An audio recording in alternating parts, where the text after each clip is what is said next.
Yo, what is up guys? Fred Eastgate Unity here. Today we are doing first impressions of the Evolve ONIRIQUE. So once again, Evolve decided to collaborate with the longboard company called Loaded. Loaded is a very well-known longboarding company. They have been around since the mid-90s and they dropped their first board in 2002. In 2008, they released the orangatang wheels. Now Evolve has been collaborating with orangatang for such a long time now, selling their wheels with their boards. And then about a year ago, they decided to collaborate again and actually make a hybrid Evolve / Loaded board. They decided to utilize the Stoke 2 components and slap it on an omakase deck. The omakase deck is a very popular deck in the longboarding community, so Evolve decided to make this a limited release and they sold out pretty quick. So now let's unbox this bad boy. First off, I really like this cover. It kind of has like this original blueprint design, and it also shows a little bit about Loaded and orangatang and Evolve collaborating together. It shows a few specs on the board, their website, and their social media tags. I've said it many times. I love and appreciate good marketing. Now, as you can see, it's well packaged. It doesn't move anywhere. And man, this thing is gorgeous. Now, I'm sorry, I don't care what anybody else says. No one has the polish and design like Evolve has. It's the same thing for the longboarding community with the Loaded company. No one has that type of polish and quality. Now let's get this sucker out and let's take a look at the accessories. Now every Evolve purchase comes with this accessory case and it is fantastic. Let's start off with the Y tool. This tool is much better than the standard T tool because it reaches the bottom kingpin without stripping the nut. Here is the power cord for the charger. Here is spare bolts and nuts. And here is a 4 amp charger that works as a fast charger for this board that charges under 2 hours. Here's another small perk that comes with an Evolve purchase is this remote case. It's not big and bulky. It protects the remote and also has a charger and a lanyard inside of it. I also don't know any other company that provides you a nice case like this for your remote. And on the top compartment, you have your owner's manual and stickers. So now let's take a closer look at the board. So the deck from Loaded is made from 3-ply bamboo and fiberglass layers. The deck length is about 34.5 inches, which is about 1 inch longer than the Evolve Stoke. The total weight of the board is 20.2 pounds, which in my opinion feels a little less than 20 pounds. The total wheelbase is 27.9, which is definitely longer than most kicktail boards out there. Max load of the board is 220 pounds. So even if you are a bigger rider and you want to ride a kicktail board, this could be a great option. The deck's intentional position flares are for stability, responsiveness, and optimal foot positioning in a small package. Having these multiple flares along with the kicktail keeps you aware of where your foot positioning is without looking down. The Evolve logo is laser etched into the bamboo top sheet, showcasing the partnership between Loaded boards and Evolve. This really exposes that surf style / longboarding cruising style and all put into one e-skate. The name ONIRIQUE is French for dreamlike, so this is representing a feeling when you're riding, and it sure as hell does. Evolve is also utilizing the new Force bash guard with a 6061 alloy finish. The board's battery is 216 watt hours, 6 amp hours, when the Evolve Stoke was about 144 watt hours. They're also utilizing a better cell, which is Samsung 30Q cells. What I really like is that they kept the battery pack still very slim. Now their ESC is called an eevees motor controller, and in my personal opinion has the smoothest throttle curve without giving up power off the line. Evolve is utilizing their double kingpin trucks that are forged CNC, and in the rear you will find their cable management system that have clips for the actual motor wires so they don't come loose or catch onto any branches while riding. Now my board came with the orange orangatang 80A wheels, which are my personal favorite. You also get to choose which ones you want because there's the blue, there's orange, and there's purple. I've been saying this for quite a long time now, and the orangatangs are my favorite wheels. You could also choose which ones you want when you do the board builder for GTR or a Haitian. Now they're utilizing the same 1500 watt motors that are in the Stoke. For some reason, some people think this is a bad thing. The ESC is giving off more power, and the smaller motors keep the board lightweight. Loaded and Evolve were heavily inspired by 3 different companies. One was an actual photography company named Nano Studio, and that's really where the graphics and the actual dreamlike vision came to light. And the shape and the appeal were really inspired by a company named Tomo and Album. And just like Evolve and Loaded, they are very well known just in the surfing community.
Okay, so first and foremost, I wanted to disclose that I wasn't able to ride this board much, let alone push it hard, because as you can see, this was hurting my leg. But at the same time, I had to get a feel for this board in order to give you my thoughts and first impressions. Now, normally I don't do first impressions. I like to just give you a full review, but unfortunately, I'm still not healed. Now, this is what's really cool about this deck. As you can see, Max's front foot is sitting in between the front flares, and his back foot is in front of the rear flares. Now, some people might want to put their front foot in front of the front flares, and some people might want to put their front foot behind the front flares, or some people will want to put their back foot behind the back flares. Not only will that give you a downhill position for more stability, but you can utilize a kicktail to turn/pivot, or you can do manuals, hop off curbs, or slide the board, or even do shove-its. I wish I could right now with the new board, but I can't because of my injury.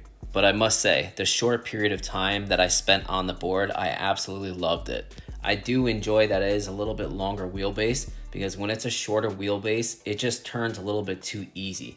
I want a little bit more resistance when I carve, and that more of a flowy state rather than kind of jagger type zipping style. As you can see, my back left foot plants in front of the actual rear flares, and it sits really nice, and it carves beautifully. As for my front right foot, it's kind of angled, but still it's kind of in between the actual flares itself, and it plants in great, and it keeps me in tune with the board underneath my feet. Next, I want to talk about the bash guards. Now, not only does the bash guard looks good, but it also protects the motors, and it also works as a very nice handle. If you even lift it up at a 90 degrees or negative, the nose of the deck will not scratch the ground, so commuting with it will be easy. Now, I've seen some people online that think rear mounted motors on the actual kicktail is a mistake, and it's not. It doesn't get in the way.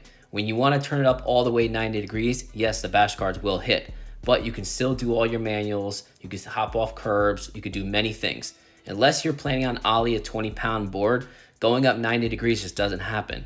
Even when you do 90 degrees on motor mounts that are up front, you will still hit the tail of the board, and it'll stop at the same degrees as this board. So here's an example. Here's a Verreal Ace that has the motors mounted up front.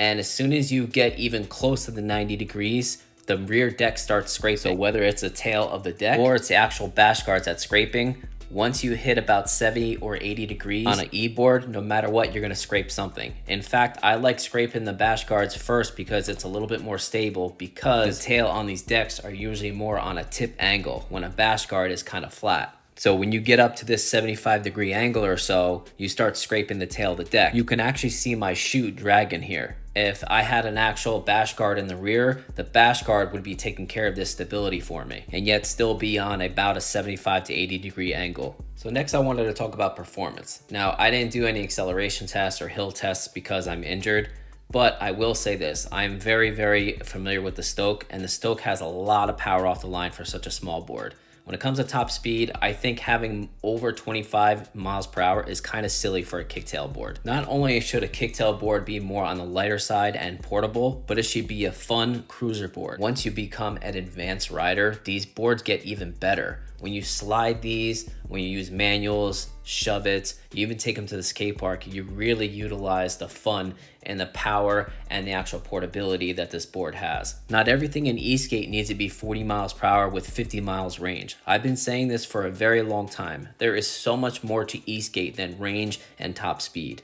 In my personal opinion, 22 miles per hour is plenty for this board. However, the power off the line is still awesome, just like the original Stoke. You could see the front end lifting up on me, and this is the old Stoke. The Stoke 2 and this board have way more power than the original Stoke because of the new ESC. Now let's move on to one of the best improvements Evolve has done, the new phase remote. Once you hold down the power button, you're greeted with the colored screen. The big number is your speed, surrounded by an RPM gauge. Then on the top right is your numeric battery percentage for the board, and then underneath it, you have an actual battery meter for the remote. Then on the top middle, you see it says safe. That is your different sports modes, which you have 5 different modes to choose from. Then on the top left corner is your trip miles. So clicking the top button, you can select your modes. So eco, sport, and then you also have GTR mode, and then you have custom mode. If you choose custom mode in the remote, it'll go back to what you selected in the actual app. So if you want to tune your board to exactly how you want it, you can do that. I don't know any other production company that does an app like this along with a remote like this. Exway has an app like this, but they don't have a remote like this. Also, if you have a vokboard or a DIY, you have major consequences if you turn up the power and you can get thrown off or have a cutout. Messing with these settings will not have any consequences. You should be able to do some trial and error with your own board without running any risks because of tweaking the settings. Now for the actual build quality of the remote. It's CNC aluminum frame that's in line with military grade specs. A lot of people think that's just some kind of marketing scheme. Well, it's not. Look at all these testings that they've done.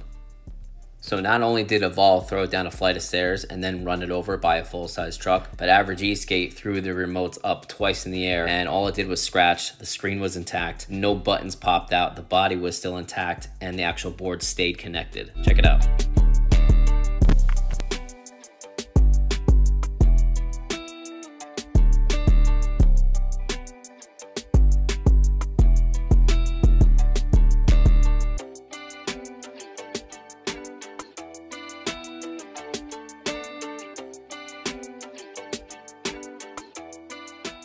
Now here's the button for the dead man switch, which acts as a safety feature. I personally don't use it, but you can turn it off if you want like I do. This trigger is your throttle, up top is your brake lever. Now a lot of people hate on the remote because it has a separate throttle and a separate brake, when a lot of people are used to the boosted roller balls, and most of all other e-skate companies use that rollerball remote. And that's fine, I get that. But I didn't start on a boosted board, but I started on an Evolve GTR in 2020. But I don't know about you, but when I drive cars, motorcycles, and dirt bikes, I have a separate lever for a throttle and I have a separate lever for braking. To me, this comes natural. On a rollerball, when I got my first backfire, I had the rollerball remote and I actually yanked the throttle by accident just because I was used to that top brake. So it's very normal to not like something at first because you're not used to it. I don't know why people give it a bad name just because they're not simply used to it. Also, having a separate brake with a separate throttle makes the performance way more precise. Have you ever seen a rally car? Imagine a rally car not having an actual separate brake and separate throttle. Imagine it using just some kind of device that has a brake and a throttle all with the same device. That would be very inefficient and you wouldn't be able to squeeze the performance out of the car's throttle and the braking like you really wanted to when you're performing in a race. Now let's continue with the remote settings. So if we go into the menu, you click on My Board. Your first option on the top shows your wheel settings. You can choose from all-terrain or street, and you can change the diameter of each one and the pulley size. So the remote will output the correct distance and the correct speed. Then you can go down to board temp. So you have motor temperature, battery temperature, and motor control temperature. Then the coolest feature, in my opinion, is the battery data. You basically have an onboard cell diagnostic system inside your remote. Next, you have product info. Product info is basically a back screen to show the serial number and make sure your remote and board is up to date with the latest software. Then you can scroll down to warnings. Warnings basically shows if there's anything wrong with the board that you need to know of. Next feature is the lights. This is a really fun and cool feature because once you plug in these LED strips, you can choose from dozens of different lights. There's several different ways to program this the way you want. 20 colors, 19 different modes. It's just crazy. It could also work as a brake light, and of course you can turn off the lights itself. Then you can scroll all the way down to the bottom with options. You can change from miles to kilometers. You can turn on and off the dead man switch. You can do a power save mode to save the battery on the remote. You also can turn off your speed limiter or set it to 12 miles per hour if you want. Like I mentioned before, I don't know any company that has a nice colored screen remote like this, that's this durable, and also has an app that correlates with the remote and all its software. You can literally update your remote and your board with your Evolve app. Now I know Exway has a really cool app, but it doesn't have as much features as this. And the remote has a tiny screen, it's plastic, it's small, it's cheap, and it has no features to it. Now Backfire on the other hand has a great remote. Great color screen, lots of features. Unfortunately, Backfire can't seem to get this app running right. They've been working on this as long as I can remember, and it doesn't seem like there's any light at the end of the tunnel. As for range, as you guys know, I had Max do the majority of the riding. He's about the same size as me, 155-pound rider, is about 85 degrees Fahrenheit. We've reached 15 miles with 2% left.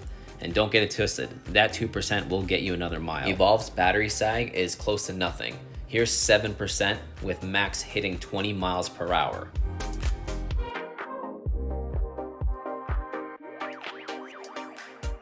Final thoughts. Now, in my opinion, this is not a short board, but it is not a long board. This is a proper cruiser board. And in my opinion, it's a very high quality cruiser board. Between the Evolve quality parts from the Stoke 2 and the premium loaded deck that they're utilizing, and then increasing the battery capacity by 50% and making it lighter weight than the Stoke 2 and keeping it slimmer than most kicktail boards out there, and you get the evolved customer service, I do personally think it's worth the price tag. Now guys, I've owned a lot of e-boards, so I kind of get a feel of what is worth the cost, and nothing has the same cost as this, and it's definitely justified.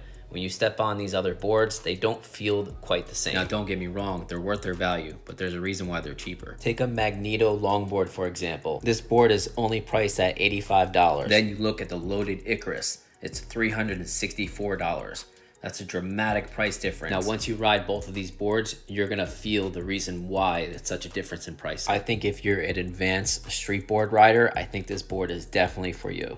Even if you're an all-terrain setup kind of guy and you're looking to transition to a street board and you want good quality, this is definitely a good choice. Or if you simply want a great cruiser with tons of features, go with this. Lastly, Evolve's USA customer service is awesome. I'm speaking from experience as a paying customer. They 100% valued my business and they always made it right when there was a problem. And that is a true test to see if the company is good or not. Just to save a little bit money up front, just to get ignored when there's a problem with the board is the worst feeling in the world. Thank you for watching guys. Please comment, like, share, subscribe. Have a good one guys.